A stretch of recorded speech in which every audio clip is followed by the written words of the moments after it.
একজন বেশ্যা মহিলা, পতিতা মহিলা রাস্তা দিয়ে হাঁটতেছে, মরুভূমি দিয়া পতিতাবৃত্তি করে, যারে পায় তার সাথেই দেহর ব্যবসা শুরু করে। হাঁটতে হাঁটতে হঠাৎ মরুভূমির ভিতরে মানুষের একটা সমস্যা, সেটা হলো পানির পিপাসা। এত পানির পিপাসা লাগছে মহিলাটার, মনে হয় যেন কলিজাটা বের হয়ে যাবে। এই ভদ্র মহিলা, পতিতা মহিলা, অসভ্য মহিলা, চরিত্রহীন একজন নারী, পানির পিপাসা মরুভূমির ভিতরে। ইমাম বুখারী হাদিস আনছে, এই মহিলা কুয়া তালাশ করে, কুয়া পায় না। হঠাৎ দেখে মরুভূমির একটা টিলার পাশে একটা কুয়া দেখা যায়, বিরান কুয়া। কুয়ার মধ্যে নামছে। আরবের কুয়াগুলো পানি কিন্তু অনেক গভীরে থাকে, অতল গভীরে, 10 হাত 15 হাত নিচে। কুয়া ধইরা ধইরা নিচে নামছে না, ইমা মহিলাটায় পানি পান করছে। পানি পান কইরা এরপর আবার কুয়ার থেকে উপরে উঠছে। উইঠা দেখে পাশে একটা কুকুর, একেবারে হাঁপাচ্ছে, জিব্বা বাইর করে এমন ভাবে হাঁপাচ্ছে, মনে হয় যেন কুকুরটার কিছু একটা দরকার। সে দেখে পাশে একটু যে পানি উঠায় অনেকে নিচে পড়ছে, ওই জায়গা কাদা কাদা, ওই জায়গার মধ্যে জিব্বাটা কুকুরটায় চাটতেছে।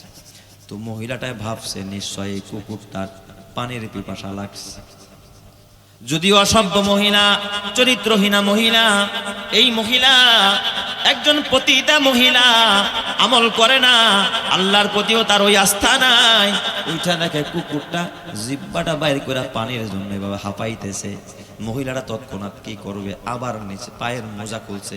তৎকালীন যুগের মানুষ মোজা পরতো চামড়ার মোজা, আমাদের মধ্যে কাপড়ের মোজা না, কিসের মোজা? চামড়ার মোজা। পানি ভরলেও এই চামড়ার মোজা থেকে এক ফোঁটা পানি নিচে পড়ে না। উনি মোজা খুলছে, মোজা খুইলা চামড়ার দুইটা মোজার মধ্যে কুয়ার মধ্যে নাইমা পানি ভরছে। এবার এই মোজা তো এমন এক মোজা, বান্দারও কোনো ব্যবস্থা নাই যে পানি মুখ খাও নাই যে আটকায় দেবে বোতলের মুখ, পানি পড়বে না। দুই হাতে দুইটা মোজা। এখন কুয়ার থেকে যদি খাড়া হয়, উঠতে হলে তো কুয়া ধরতে হবে না, নাহলে কি উঠতে পারবে? উঠতে পারে না। এবার সে কি করবে? এই মহিলাটা ওই মোজা দুইটা, কিতাবের মধ্যে বোখা, দুইটা দাঁত দিয়া মোজাটাকে এইভাবে কামড়ায়া ধরছে, পানি যেন পড়া না যায়। এরপরে এই মহিলাটা দুইটা হাত দিয়া কুয়াটা ধইরা ধইরা, তার মানে অনেক কষ্ট করে পানি উঠাইছে। বুঝেন না আপনারা? মোজার মধ্যে পানি পড়ছে, দাঁত দিয়া কামড়ায়া মোজা ধরছে। এরপরে কুয়া বায়া বায়া ছাইড দিয়া ধইরা ধইরা কি করছে, উপরে উঠছে। উইঠা এই কুকুরের মুখে ওই মোজার থেকে পানি ঢেলে দিচ্ছে। আরশের মালিক দৃশ্যটা দেখে মুস্কি হাইসা দিছে। সুবহানাল্লাহ জোরে কোন সবাই, আরো জোরে কোন আল্লাহু আকবার। আমার আল্লাহ খুশি হয়ে গেছে। একজন বেশ্যা মহিলা, চরিত্রহীনা নারী, এই নারীটা কুকুরের মুখে পানি দিছে, কুকুরটা তার জীবন ফিরে পাইছে। আরশের মালিক আল্লাহর নবী ডাক দিয়া বলে, আরশের মালিক খুশি হইয়া এই মহিলার অতীত জিন্দেগীর সব গুনাহ মাফ কইরা এই মহিলার নামটা জাহান্নামের খাতা থেকে কাইটা আল্লাহ রাব্বুল আলামিন জান্নাতের খাতায় উঠায়া দিছে। চিৎকার মেরে কন্না আল্লাহু আকবার। এই জন্য আমার যুবক ভাই, একটা কুকুরে পানি খাওয়ায় যদি একজন পতিতা মহিলা জান্নাতে যাইতে পারে, তুমি যদি ওয়ারাসাতুল আম্বিয়া, নায়েবে নবী, আলেম, এ বাবা হাফেজে কোরআন, একজন এতিমের মুখে খাবার দিতে পারো, এতিমের মুখে পানি দিতে পারো, এতিমের মাথা গুজা ঠাই করতে পারো, এতিমের বাসস্থান করতে পারো, কসম আল্লাহ, আমার আল্লাহ তোমার জন্য জান্নাতের ঘর বানায়া দিবে। কথা ঠিক না ব্যাঠিক জোরে কান? এই জন্য আমার বাবা, কুকুরে পানি খাওয়ায়ও মানুষ জান্নাতে যায়। এখন কিন্তু আপনি খালি কুকুর তালাশ করে খালি কুকুরই পানি খাওয়ায়েন না। আলেম ওলামা ওয়ারাসাতুল আম্বিয়া, অনেক মানুষ না খাইতেছে কুকুররা এখন পানির কারণে মরে না। অনেক মাদ্রাসা আছে, এতিমখানা আছে, অনেক জায়গা আছে, দেখবেন বাবা পতিতার জন্য জায়গা হয়, সিনেমার জন্য জায়গা হয়, খেলার মাঠের জন্য জায়গা হয়, ঘর হয়, কত কিছু হয়। অনেক সময় কোরআন পড়ার জন্য ঘর থাকে না। কথা ঠিক না ব্যাঠিক জোরে কন?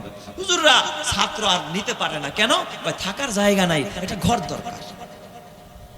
এ আমার যুবক ভাই, ও আমার বুড়া বাবা, উত্তরবঙ্গে আমার গত 2 দিন আগে 2 দিন টানা প্রোগ্রাম। একদিন ছিল দিনাজপুর, পরের দিন ছিল রংপুর তারাগঞ্জ।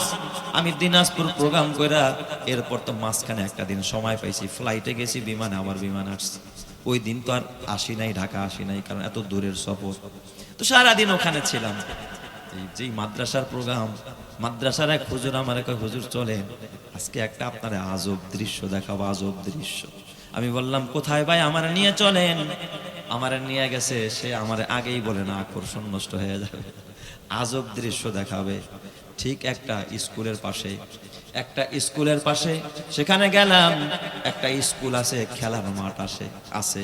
ওই খেলার মাঠের পাশে, স্কুলের পাশে আমার কয় এই যে একটা কবর দেখছেন, একটা কবর।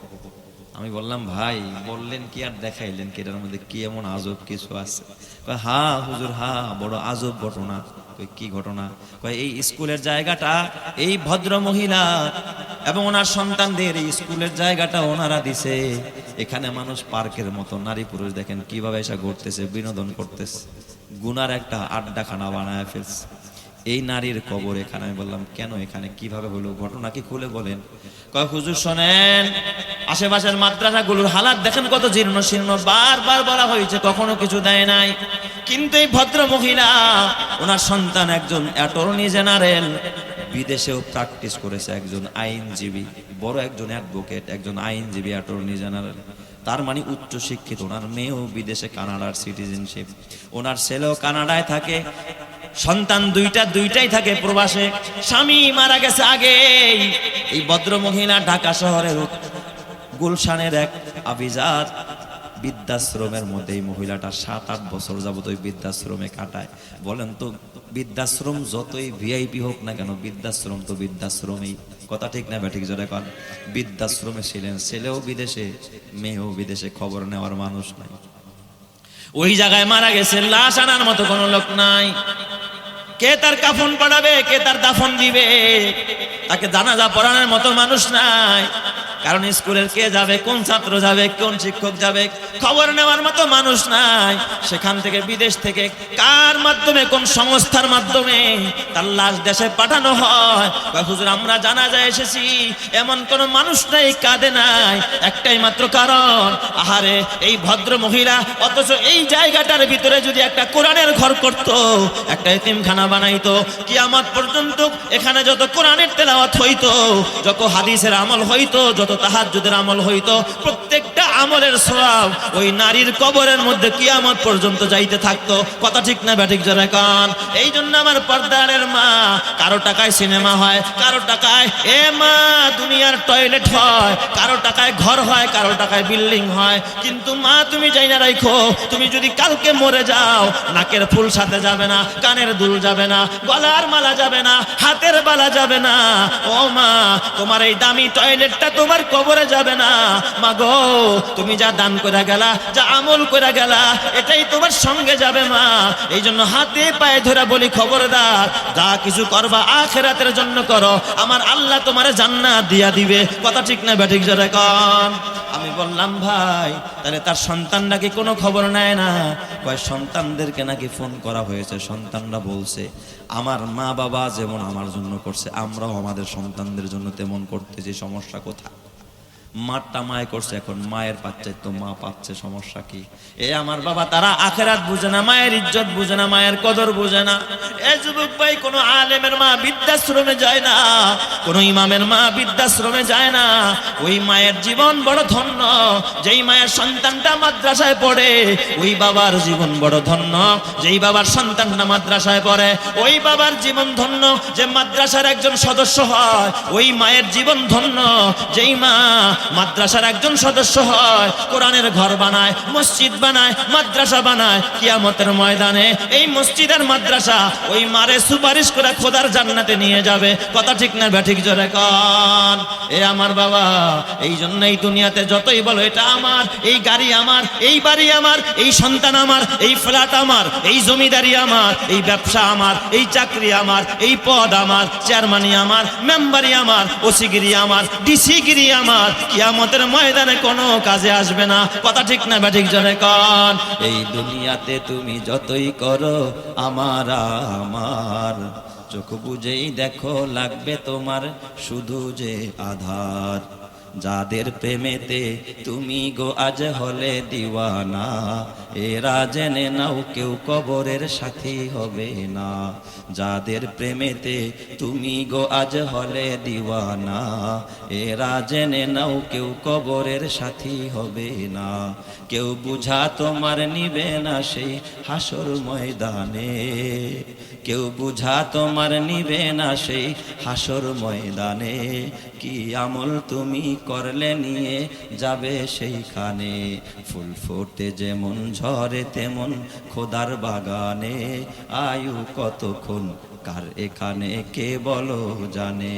তাই থাকতে সময় নাও বুঝে ভাই জীবনের মানে, সব আছে লেখা দেখে নাও ওই আয়াতে কোরআনে। এই মহল কোঠা সোনা দানা সব পরে রবে, এই সব কবরে নিয়ে গেছে কে বলো কবে।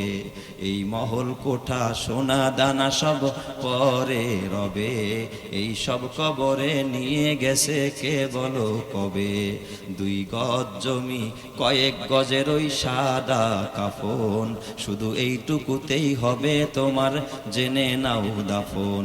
যা পুঁজি তোমার এখনো তার বুঝলে না মানে, কি আমল তুমি করলে নিয়ে যাবে সেইখানে।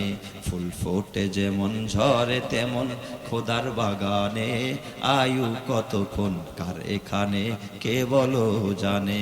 আল্লাহ তুমি বুঝার তৌফিক দাও, জোরে কনা আমিন। এ আমার বাবা, এখনো যদি তোমার চোখ না খুলে রে বাবা, তোমার বাবার মরণ দেখলা, বলো 20 বিঘা জমির মালিক তোমার বাবা, কয় বিঘা নিয়ে কবরে গেছে। তোমার দাদার মরণ দেখলা, এত জমিদারি ছিল তোমার দাদার, কিচ্ছু কবরে নিতে পারে নাই, তুমিও পারবা না, তোমার ছেলেও পারবা না। আমল যা করলা সঙ্গে তাই যাবে, দান খয়রাত যা করলা সঙ্গে তাই যাবে। যা কইরা গেলে এটার ফল তুমি আখিরাতে ভোগ করবা।